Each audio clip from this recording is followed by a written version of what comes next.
but the public worry about. And yet it is too important to our economy, our society and our future not to discuss it.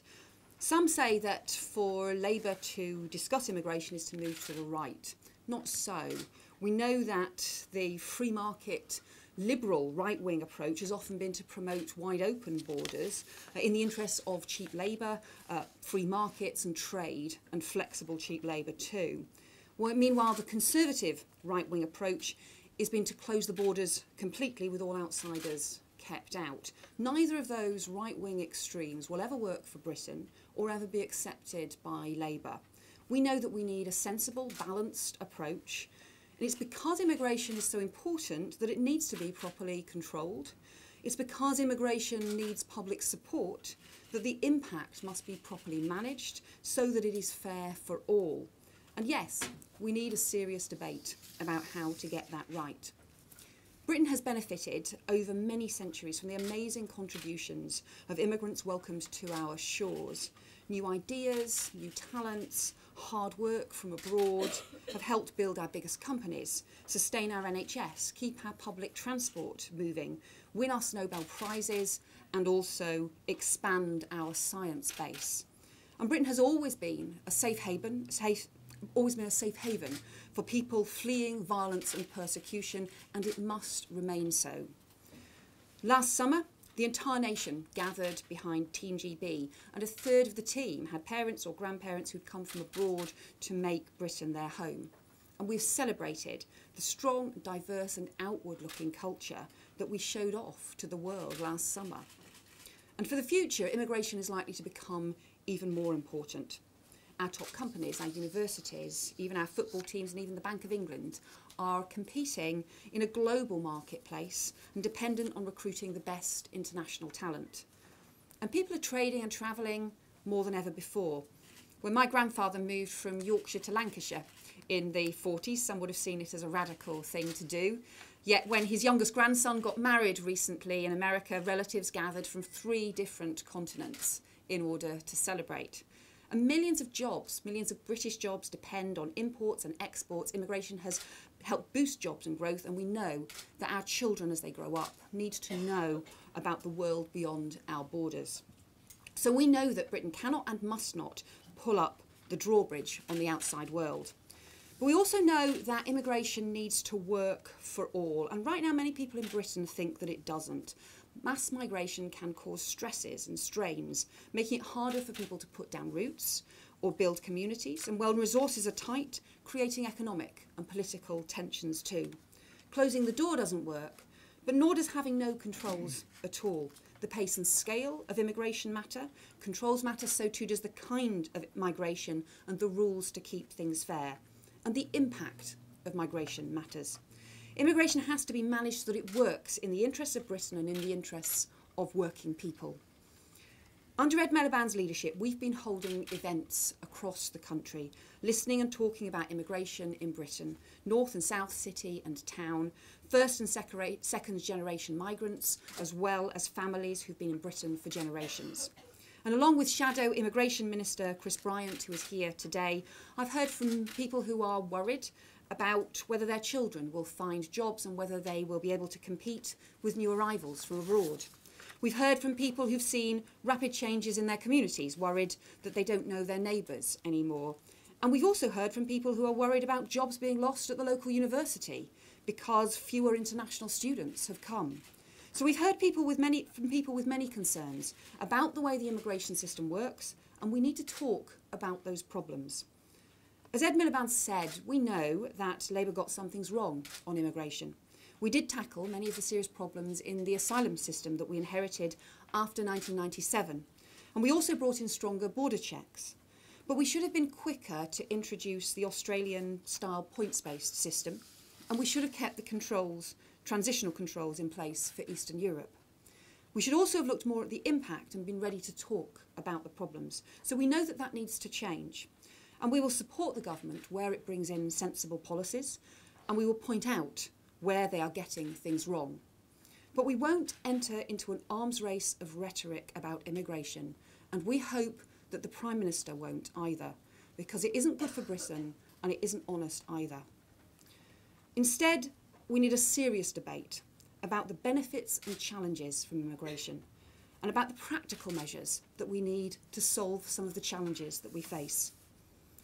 And that's why I want to focus today on 3 key areas where we can set out practical reforms today: on tackling the unequal impact of immigration, on controls and limits, and on proper enforcement and effectiveness. And then I want to talk about the most complex challenge, which is reforms that are needed to make sure that the immigration system works in a fairer way for European migration too.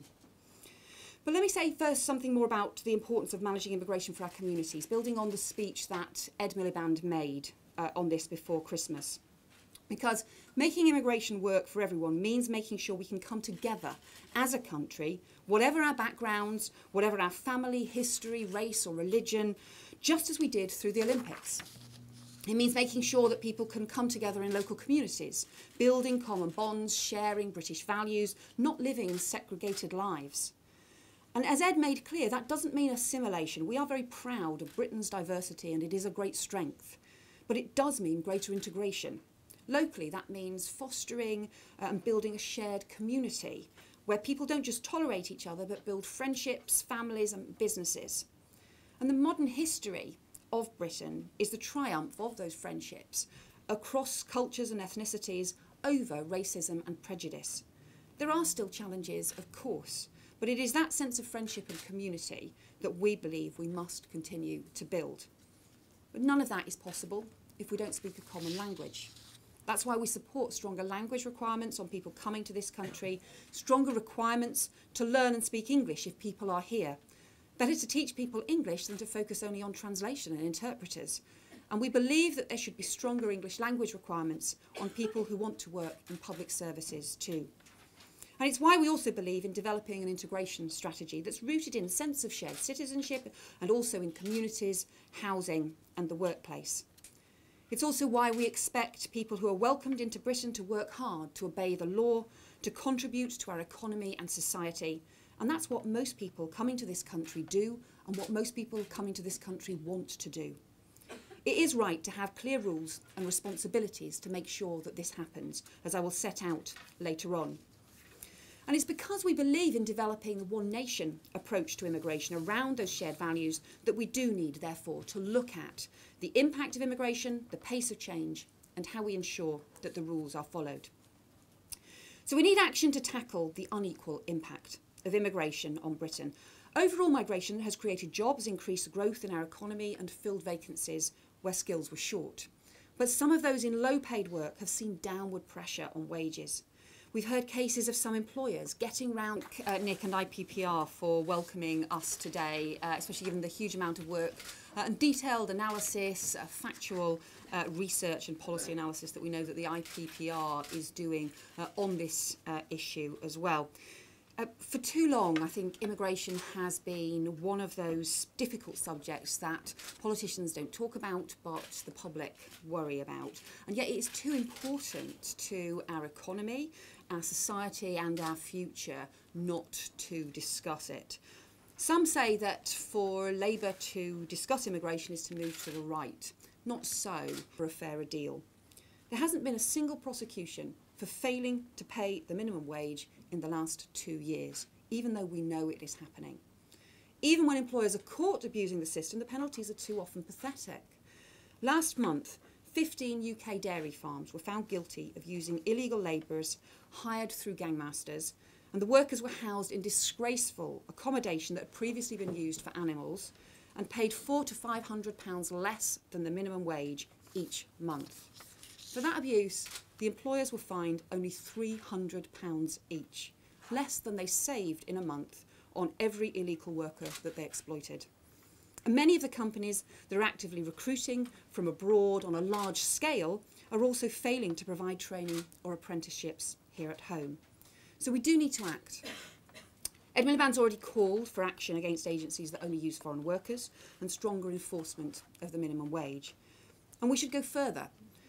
We need stronger penalties for abuse. We should start by doubling the fines for breaching the minimum wage or increasing the penalties for breaking the rules under the gangmasters legislation.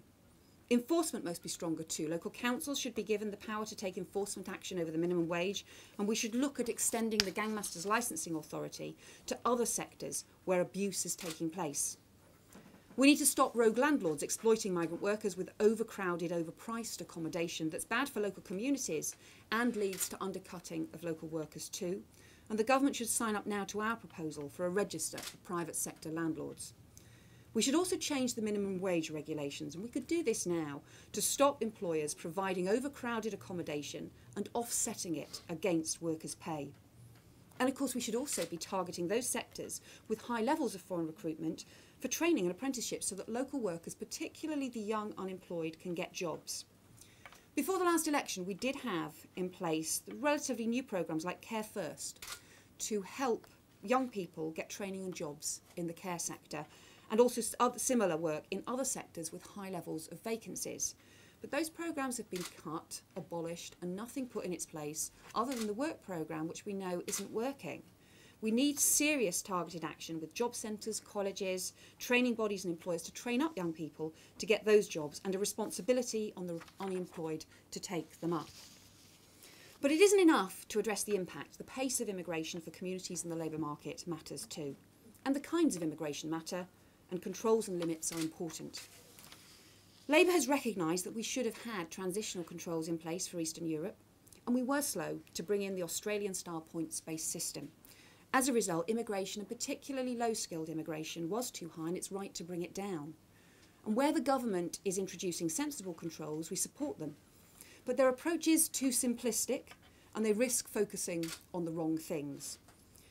The points-based system started to reduce low-skilled migration from outside Europe, and we supported the coalition decision to stop high-skilled workers coming to do low-skilled jobs. We also supported action to close bogus colleges and stop people pretending to be students but seeking low-skilled work instead. We know that it now takes twice as long for businesses to get work visas, increasing the costs that they face. So we will continue to monitor it and hear the views from businesses on what amendments are needed, for example, to speed things up. But as Ed Miliband said last year, if the evidence shows it would not cause problems for our economy, then we will maintain that cap. But the government's overall approach to targets is too simplistic, and changes are needed. David Cameron promised to reduce the net migration to tens of thousands by the election, and that has become the top priority for the Home Office now. Yet the drop in net migration so far is not what it seems. Astonishingly, 2/3 of the drop in net migration is actually British citizens, and it seems that a large proportion of the rest is students. So net migration has gone down by 72,000 since the election, yet that includes a 27,000 increase in Brits leaving the country and a 20,000 drop in the number of Brits coming home. Meanwhile, student immigration has dropped by 38,000. Yet foreign students bring in investment and jobs to our country, a total of £8 billion a year. And few think the answer to Britain's immigration challenges is to persuade more Brits to go away. Net migration measures the difference between certain categories of immigration and emigration, and the way that they have set the target means they're often focusing on the wrong things. So everything that's included in the net migration target is treated the same while the government tries to bring it down, whereas everything that's excluded from the net migration measure is being ignored, even if it causes serious problems. So, for example, legitimate university students are included in the target, even though they bring billions of pounds of investment into Britain and they are being squeezed. Yet student visitor visas aren't included, and growing abuse in that category is being ignored. Highly skilled global experts and investors are included, so the Home Office has no interest in sorting out the visa delays that are preventing them from coming. Yet illegal immigration isn't included, and all the evidence shows that the Home Office is not taking that seriously enough, and the problem is getting worse. So there does need to be a mature recognition that there are different kinds of immigration. Immigration that works and immigration that doesn't work for the country and for the immigrant. And immigration controls need to reflect that. So we need stronger action against illegal immigration and stronger checks on short-term student visitor visas, but legitimate higher education students should not be targeted in government action to bring immigration down. Instead, ministers should be working with universities and local councils to make sure we can sustain more high-skilled graduate students from fast-growing economies like China and Brazil, bringing in the international investment that supports jobs and subsidises British students, and bringing the international cultural and trading contacts that will serve us well for the long term. But stronger checks are needed on the short-term student visitor visas, because there is no minimum level for the course for the student. It doesn't need to lead to a qualification. There's no academic requirements for getting the visa, but more significantly, applicants don't have to provide evidence of funds to support themselves, nor even any proof of study at a college. No one checks if they study, no one checks if they overstay. And these visas have gone up by 30,000 a year since the election.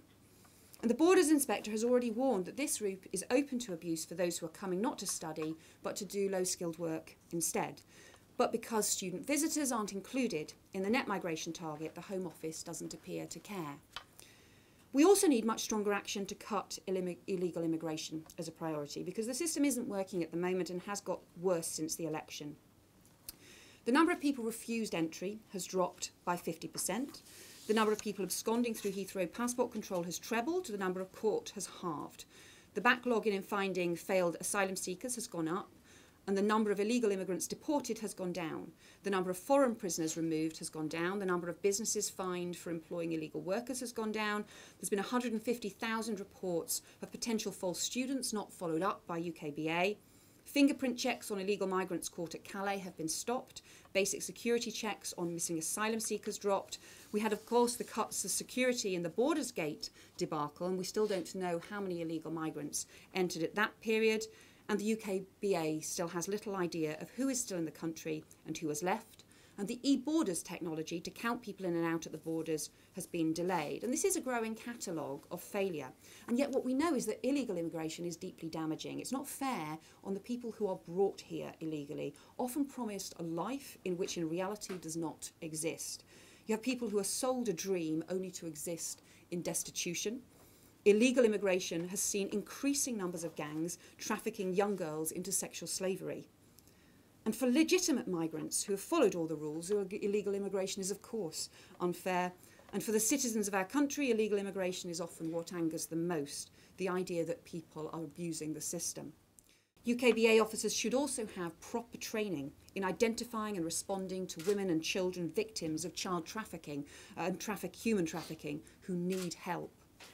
And the government should be developing proper exit checks so that people can be counted in and out at the border. And we need a system where UKBA can track who's entered or left the country with swifter action when people overstay. But whilst illegal immigration appears to have got easier, legitimate legal migration has become subject to damaging delays. So you have business report long delays trying to get visas for international appointments. The wait for a Tier 2 work visa is up from 36 days to 56 days. The delays for high-value investors and entrepreneurs have gone up from 30 days to 86 days. Families report long delays getting visitor visas for relatives to come to weddings or funerals that they end up missing. And even though a high proportion of initial decisions are wrong for bureaucratic reasons, the government is now trying to abolish the family visitor appeals. Couples report being forced to live apart even when their baby is born because of the scale of delays in spouse visas. Asylum seekers are waiting for years for a decision, and the delays are increasing. And that means that genuine asylum seekers are left in limbo and making it harder to send failed cases home. Tourists are reporting long delays either at our passport checks or trying to get visitor visas in the first place. And Chinese tourists, for example, who bring in major investment are giving up and visiting other European countries instead. So the system isn't working properly and seems to be getting worse.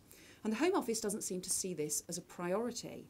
The damage, however, to Britain and the cost to the economy and to the taxpayer are considerable. So a proper action plan is needed to tackle these delays and failings based on the very practical recommendations from the Borders Inspectorate reports. All these things can make a practical difference. Stronger action to tackle the unfair impact and build common bonds. Strong fair controls which reflect different kinds of immigration. Proper enforcement and a more effective system. But we also have to recognise that managing migration is more challenging when it comes to Europe. And reforms are needed here too. 1 million British people are living and working in other European countries, and just over 2 million nationals of other EU countries are estimated to be living here. Most are working hard and contributing to our economy and society. They pay taxes and support the jobs that keep British citizens in work too.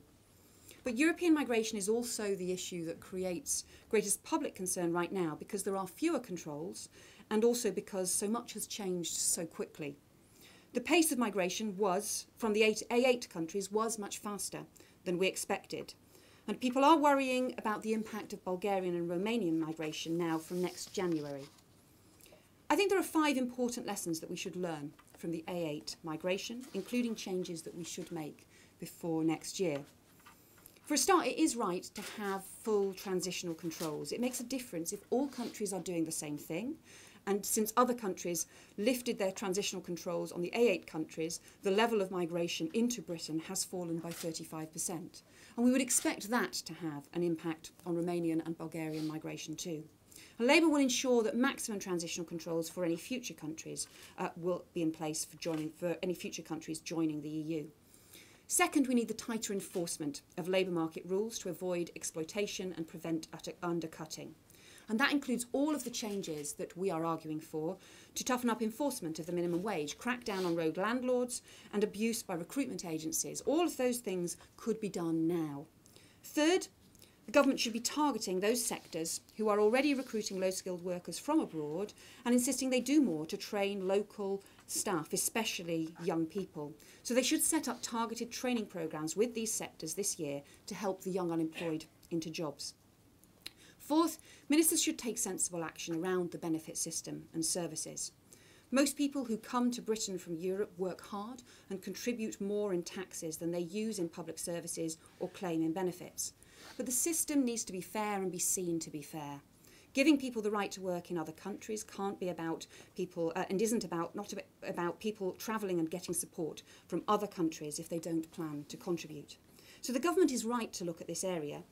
But so far they've come up with no specific practical proposals and are engaged in a frenzy of briefing and rhetoric instead.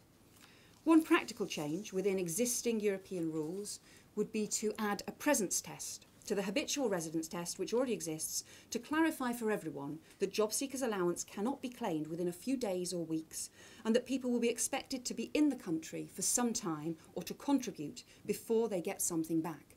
That could be done swiftly. And we should also start discussions with Europe over reforming the long-standing provision, stretching back many decades, which requires family benefits to be paid even if the family members live abroad. It's currently set out in EC Regulation 883/2004. This causes significant unfairness because if someone moves from Newcastle to London for work and leaves their children behind, they cannot claim child tax credit. If someone moves from Newcastle to London for work and leaves their children behind, they cannot claim child tax credit. But if someone moves to London leaving their children in Paris or Prague, instead, they can claim child tax credit and send it home. Well, that's clearly not fair, and most people will feel that the support that we provide for children growing up as part of our country should not be being paid to those living in a different country instead. And the government should be building an alliance across Europe to get that regulation changed. Fifth, we need proper cooperation with European countries to make sure that migration is not abused. The new Schengen information system will share information on migrants travelling within the EU. It'll guarantee the authenticity of documents and help identify illegal residents. But so far, the Home Secretary is refusing to sign up. And instead, the government is trying to opt out of all police and crime cooperation in the EU. And that would mean no data sharing, no coordinated action on serious organised crime, and no use of the European arrest warrant, potentially making the UK a haven for other EU member states' organised criminals. Each of these things could be started now, and should be. But we also need to argue for longer-term reforms of the EU. Some on the Tory right simply want us to withdraw from Europe and pull up the drawbridge on European migration too. But the consequences for British jobs and investment would be huge. British citizens are among the most likely in Europe to take advantage of the freedom to travel and trade and work across borders, and an estimated 1 million live elsewhere in Europe. Only Poland and Italy have more of their citizens currently living and working abroad. But reforms are needed.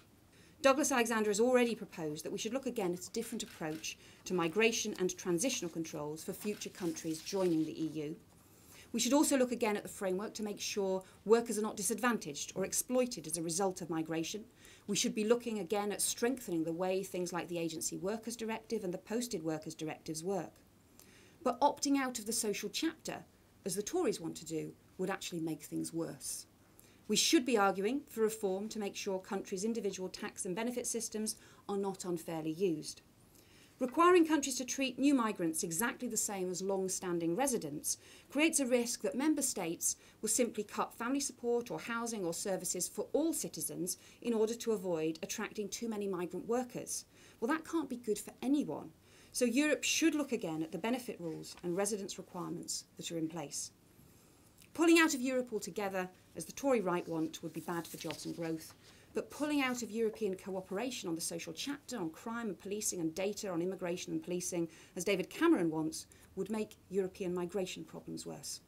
Instead, we should be working within Europe to get the sensible reforms we need to make migration fair for all.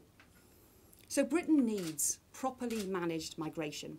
We need a stronger integration policy, a fair system of controls and limits. We need to recognise the different kinds of migration with, yes, stronger action against illegal immigration and a more effective system for the migration that we need. Stronger action to stop exploitation and undercutting in the labour market, and short-term and long-term action on European migration for a fairer system. As Ed Miliband has said, a one-nation immigration policy needs to work for all, and that does mean an honest and open debate. It means admitting where we got things wrong and need to change, but it means supporting the government where they get things right, but calling them out when they get things badly wrong. It means recognising that diversity makes Britain stronger, and it means no rhetorical arms race, just sensible, practical proposals that can make the system better and stronger and fairer for the future. Because immigration is so important to Britain's future that we need a fair, controlled system that everyone can support. Thank you very much.